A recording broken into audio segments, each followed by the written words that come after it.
Welcome to another episode of The Brand Called You, a podcast and podcast show that brings you leadership lessons, knowledge, experience, and wisdom from thousands of successful individuals from around the world. I'm your host, Ashutosh Garg, and today I'm delighted to welcome a very, very accomplished professional from India, Mr. Ramendra Kumar. Ramendra, welcome to the show. Thank you so much.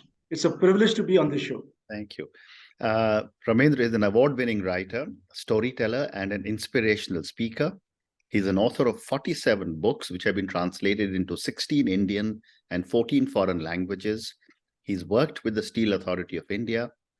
He's a cancer survivor, and we'll talk about his journey as a cancer survivor. And he's been recognized, awarded, and felicitated several times. So, Ramendra, let's start by asking you to tell me about your own amazing journey and some of your health challenges. Yeah. So first and foremost, I would, you want me to talk about the cancer journey or my journey as a writer or both? You tell me both, and then we'll come to your writing and your cancer. Okay. So I started my writing journey. It was a very interesting, anecdote. I was just around 7 when I wrote my first poem, and it was possibly the worst poem ever written by anybody. It went something like this: Topsy and Tim went for a swim. Topsy swam well and broke the spell. Tim swam badly and went home sadly. What a sad, pathetic piece of verse. Wonderful. But the poet in me was really, really inspired, and I scribbled it down and took it to my dad. So I was slightly apprehensive. You might say that, what is this? You're not studying science like Putul auntie's daughter, or studying maths like Chada uncle's son. If you do maths and science, your brain will develop like this. But he didn't do any of these things, He just picked me up, gave me a tight hug, and said one word: wonderful.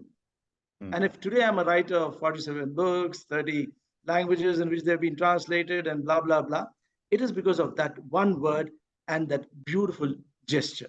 Correct. How wonderful. And after that one poem, how did your journey as a writer begin? So I dabbled a little bit here and there, but when I was in College of Engineering, I was least bit interested in engineering. It was more serendipity that I got into, a technical line. So I concentrated a little bit on writing satire. Yeah. And after I joined Rourkela Steel Plant as a management trainee, I continued with satire.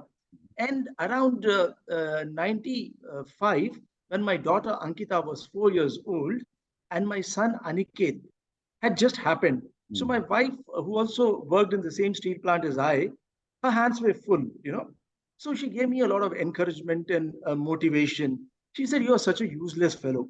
You can't sing lullabies. You can't boil an egg. You can't run a dishwasher. You can't operate a washing machine. You think you're a great writer, no? So why don't you tell stories to Ankita while I take care of Aniket?" Okay. Now, this was a challenge, and you, I'm sure, would know that if your wife throws a challenge, there is no, alternative but to pick up the gauntlet. Correct. So I said, okay, I'll tell my daughter stories. But the ego is that I said, why Katha Sarita Sagar? Why Panchatantra? Why Tenali Raman? Let me cook up my own little tales. So I started telling her little stories, and she lapped them up. I'm not very sure whether it was the content or my antics of jumping around. I'm a terrible singer and a great dancer. So, but anyway, the stories which she liked went to the word processor, from there to the editor, and that's how I became a children's writer. So that was a paradigm shift from writing satire to children's fiction. And then I found this, this journey into children's fiction the most rewarding one, because my son also became a part of my audience. It doubled now. And I would tell them stories every night, and every day or every night a different story.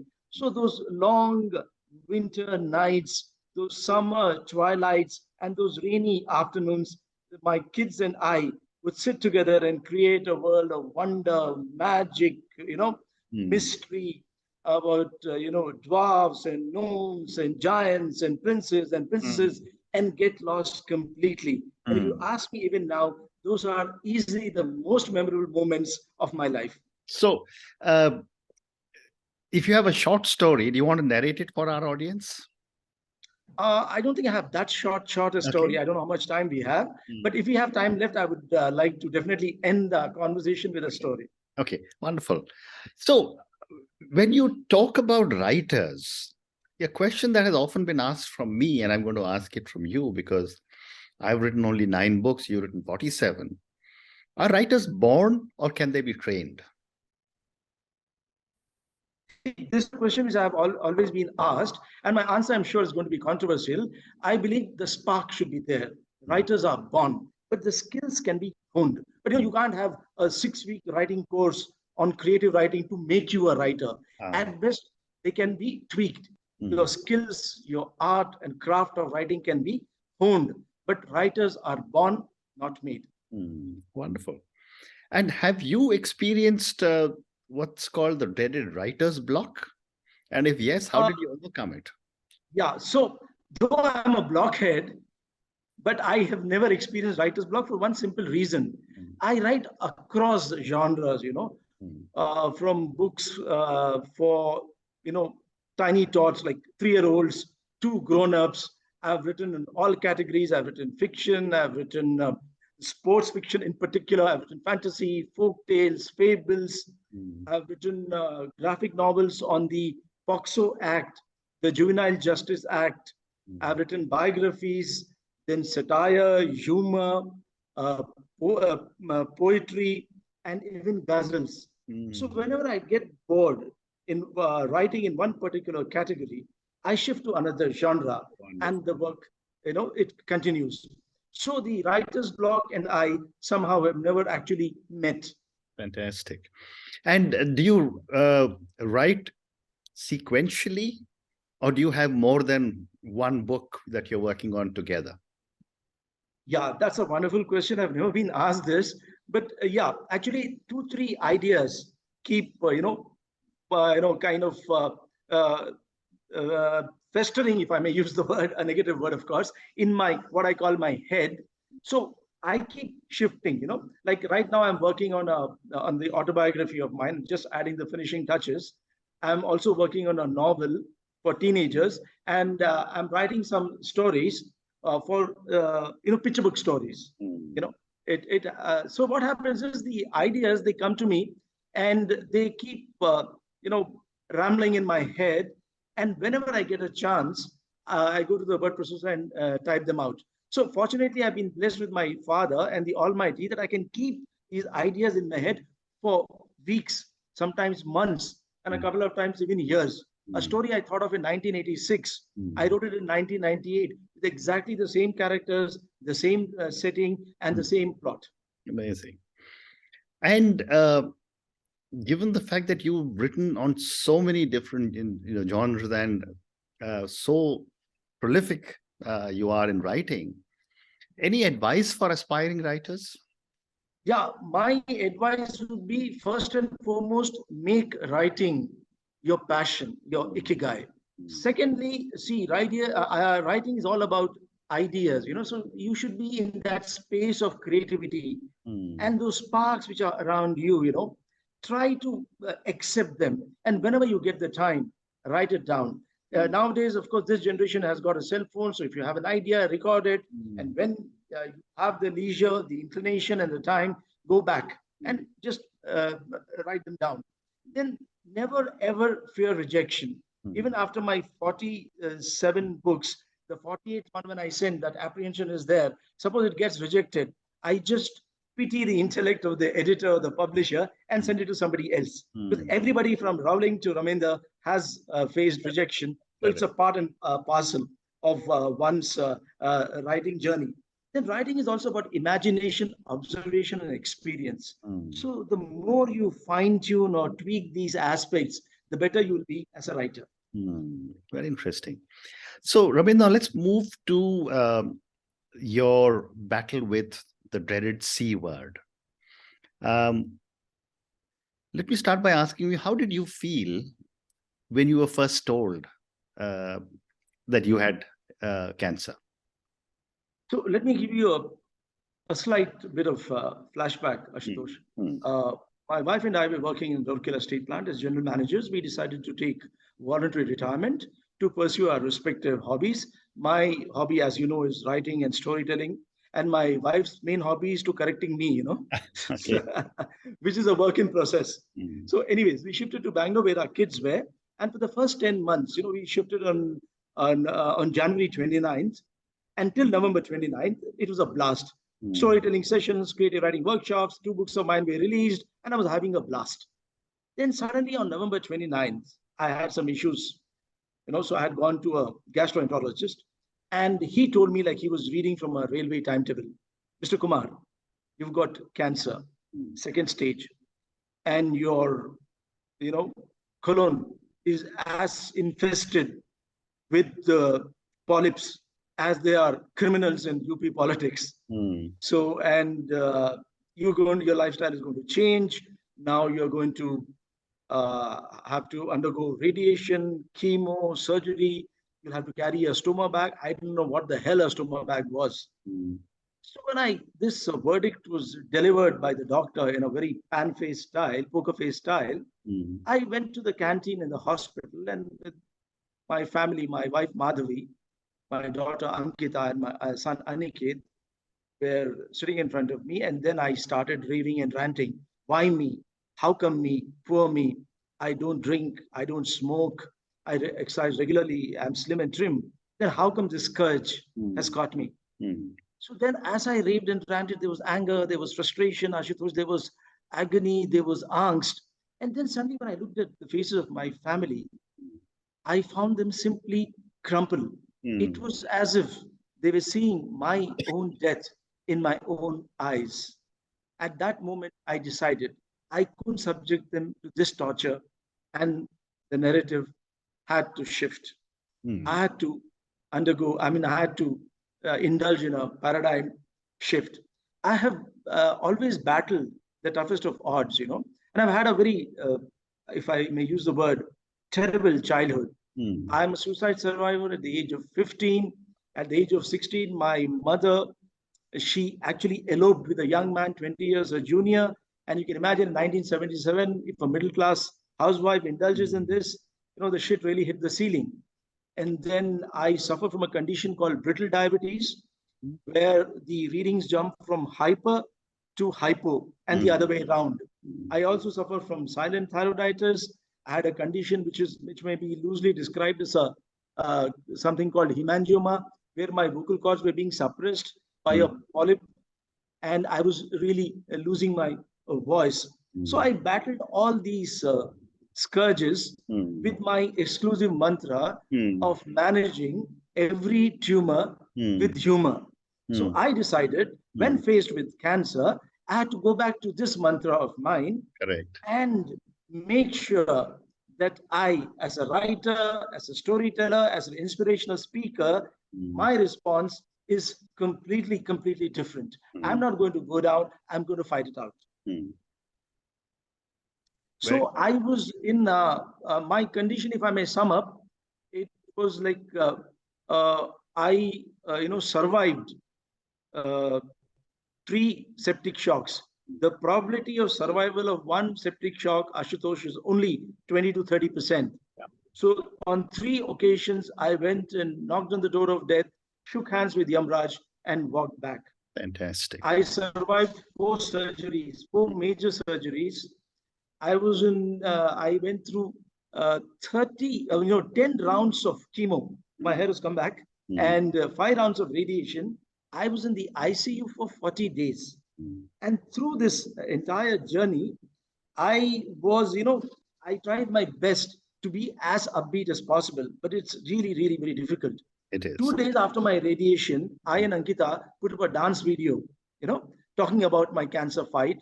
And a week after my radiation, I interviewed Sam Petroda, the father of C. Revolution, to remember him, online. And I filled the social media with the fun-filled messages, parodies, Amitabh Bachchan's "Aaj to bahut khush ho gaye tum," "Main aur meri tanhai," "Main aur mera cancer aksar baatein karte hain," and all that. So that's how my, initial journey was. Fantastic. And you told me just now that your family's first reaction was that they were aghast, but Absolutely. families always rally around to support. How did your family react after that first initial shock in the coffee shop and support you? So they were around me always. And let me tell you one incident which looks straight out of a 70s Bollywood thriller, masala movie, on 16th April, the doctors found that I had suffered my first septic shock. Mm-hmm. My BP levels had slipped to 55, Mm-hmm. and they were not going up despite the strongest meds Mm-hmm. known to anybody in India. Mm-hmm. And, they had given me up. So they called my family and they told them that you get into the ICU, have a look at him. He doesn't have many hours left. Mm-hmm. So Ankita, Madhvi, and Aniket, they walked in. I was lying down. There was that ventilator, and my palms had started turning blue. I was completely unconscious. Mm-hmm. My daughter, I don't know what got into her. She put her hand on my palm on my forehead, and then she started talking to me. Mm-hmm. Papa, you can't do this. You can't go away like this. You always told me it's the mind over the body, and this is the time for you to prove that. You've always been a fighter. You've fought against the toughest of odds and emerged victorious. You are my inspiration. You are the inspiration for so many people. You have your friends, you have your followers, you have your fans, you have your family. We are all rooting for you. You just can't give up. And as she was talking, my son, who's the most practical of the lot, he said, he can't even hear you. What are you saying? So she said, I don't care. I'm going to do my little bit. And she went on talking. And believe me, Ashutosh, it's such an incredible, situation that straight out of like I said, a Bollywood movie, the hero, the protagonist is lying on the bed, the family around him, and they are invoking God or they're invoking some power. And in real life, the patient actually starts responding and he gets up and says, "My kaha hu?"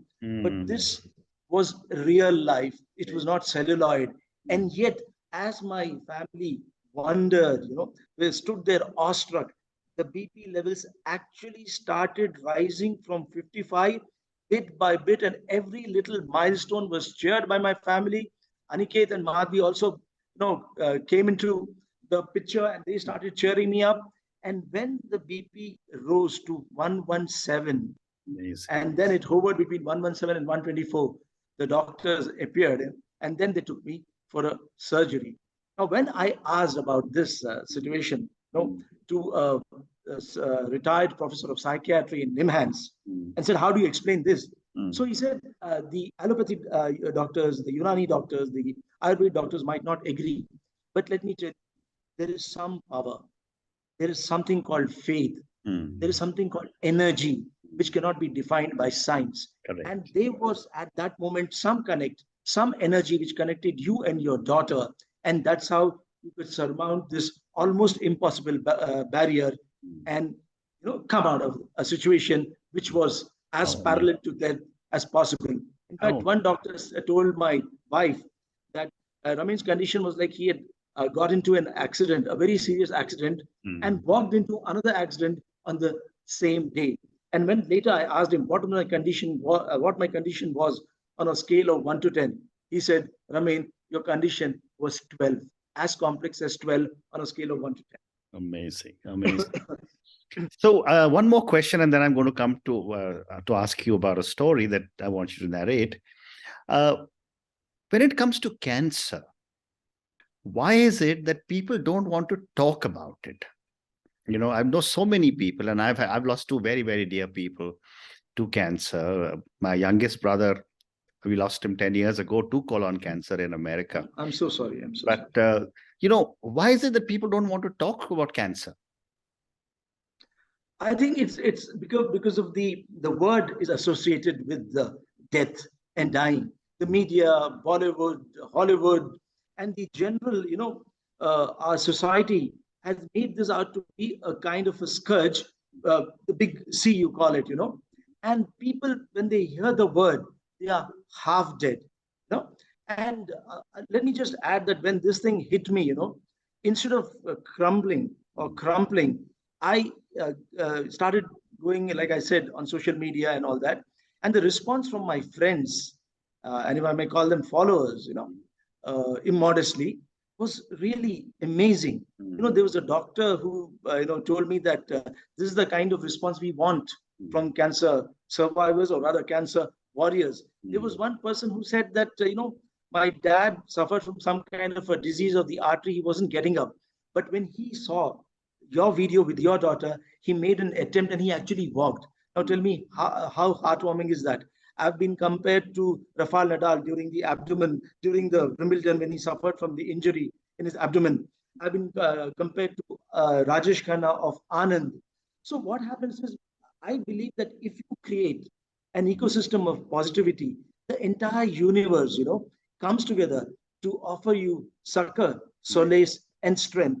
So that first step has to be taken by the individual, and then the family and friends come around you. So you have to create that optimism, and you have to make sure that you fight it out, on a day-to-day basis, and live in the present moment. So for me, I know with this optimism, I'm not going to live for 104 years, Ashutosh, but every day which I live will be more quality filled, more filled with joy and happiness. And what should I say? Every moment would be worth cherishing, because I know my time might be up any moment. But if I start thinking about it, I'll die a death every single moment. Absolutely. What a positive frame of mind you are in. Thank you for sharing this. But now we've got a few minutes, so I want you to talk about one of your stories for children. Okay. So this story I thought of as we were waiting in the room of a dentist, in the waiting room of a dentist. My kids and my son was around 6 and my daughter was 10, and they started badgering me for a story. So I thought of this tale. It's a story about two friends who were friends right then. A mongoose and a snake. They were the best of friends and all that. And they shared their meals, they played together, and they lived in one corner of an island. So one day they were told that in another island, there is the longest tail competition which is going to happen, which is being conducted by the king, who's an elephant, who's called Gajraj. So Sarpu, the snake, and Mongu, the mongoose, decide to participate in that competition. And how would they do it? The snake suggested that, mongoose, I will take your tail in my mouth. And so everybody would think that my entire body is an extension of your tail, and definitely our tail would be the longest. So they go there and they participate. So they have to sit on a rock, and the tails are hanging down. And Gajraj, the elephant, starts measuring with this trunk. So some tail is 2 trunks, some tail is 3 trunks, the langoose tail is 3.5 trunks. And finally he comes to this creature called mongoose, who he's never seen or heard of. And his trunk is, his tail is 5 trunks long. So he is declared the winner of the longest tail contest. And there is a huge feast. So the mongoose goes and starts hogging whatever delicacies are there in store, And the snake, who's still, attached to the mongoose's tail, he now starts feeling very, very hungry, and he keeps cursing the mongoose. And then he gets an idea. He thinks, let me detach myself and quietly go and eat something, So he starts moving towards the corner, and as he's about to gobble up a delicacy, he finds a huge foot on his tip. The snake finds a huge foot on the tip of its tail, and he looks up and he finds the Gajraj hanging. In his trunk, the mongoose is hanging, and Gajraj is shouting with, rage that, you cheaters, you have tricked me. You are actually 2 creatures, not 1. And you are cheaters, and I can't stand cheaters. So he beats them up and he throws them away, in one corner. So limping and, injured and anguished, these two come to their island, and they start fighting among themselves. The mongoose blames the snake for being greedy, and the snake shouts back that, I'm greedy. You're the first guy who was hogging. And they trade insults and all, and they fight and claw and bite each other to death. And that is the reason, till today, the mongoose and the snake cannot see eye to eye or even tail to tail. What an amazing story. Thank you so much. Ramendra, on that note, thank you so much for talking to me about your incredible story. Thank you for talking to me about your story as an author. It is so amazing, and I'm sure my viewers and listeners will just love so many different thoughts you gave on writing and your advice for aspiring writers. Thank you for sharing with me your own health issues and some of your own very, very personal stories. Thank you for talking to me about cancer, how you coped with it. And I was amazed at how much positivity you had inside you.